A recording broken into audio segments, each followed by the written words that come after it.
AP assembly శీతాకాల సమావేశాలు రేపటి నుంచి ప్రారంభం కానున్నాయి. కూల్ వెదర్ లో సమావేశాల్లో హీట్ పుట్టించేందుకు పార్టీలన్నీ రెడీ అవుతున్నాయి. 5 రోజుల పాటు జరిగే ఈ సమావేశాల్లో కల్తీ మద్యం, కాల్ మనీ ఇష్యూపై చర్చ జరిగే అవకాశం ఉంది. అయితే ఈసారి సమావేశాలను హైటెక్ విధానంలో నిర్వహించేందుకు ఏర్పాట్లు చేస్తోంది సర్కార్.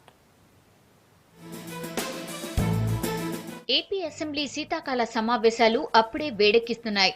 రేపటి నుంచి ప్రారంభం కానున్న సమావేశాల్లో అనుసరించాల్సిన వ్యూహాలకు పదును పెడుతున్నారు నేతలు.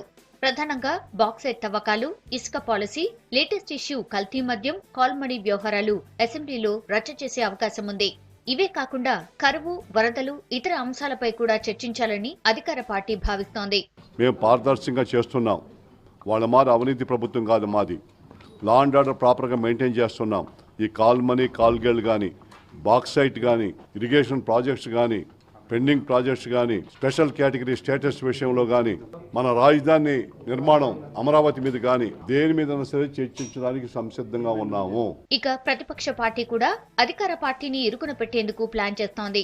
బాక్సైట్ తవ్వకాలు, ఇసుక పాలసీ, కల్తీ మద్యం, కాల్ మనీలో అధికార పార్టీ నాయకుల పాత్రపై నిలదీసేందుకు రెడీ అవుతున్నారు విపక్ష నేతలు. యావత్ ఆంధ్ర రాష్ట్రం సిగ్గుతో తల వంచుకునే ఘటన ఏదైనా ఉందంటే అది కాల్ మనీ. కాల్ మనీ పేరుతో అధిక వడ్డీకి చంద్రబాబు నాయుడు గారి డబ్బు కూడా దాంట్లో ఉంది. చంద్రబాబు నాయుడు గారి ఎమ్మెల్యేల డబ్బు ఉంది, చంద్రబాబు నాయుడు గారి మంత్రుల డబ్బు ఉంది, చంద్రబాబు నాయుడు గారి ఎమ్మెల్సీల డబ్బు ఉంది.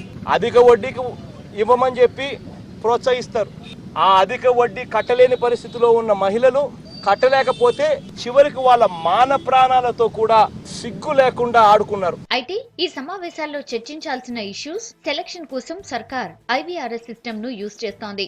పార్టీలోని కీలక నేతలకు ఫోన్ చేసి సమావేశాల్లో ఏ అంశంపై చర్చించాలని మీరు కోరుకుంటున్నారు, మీ ప్రాధాన్యత అంశం ఏంటి, ఏబిసిడీలుగా డిసైడ్ చేయండి అని ఫోన్ కాల్ రికార్డ్ చేస్తున్నారు. ఐవీఆర్ఎస్ సిస్టమ్ లో నేతలు సూచించే అంశాలపై కూడా సమావేశాల్లో చర్చించనున్నారు నేతలు.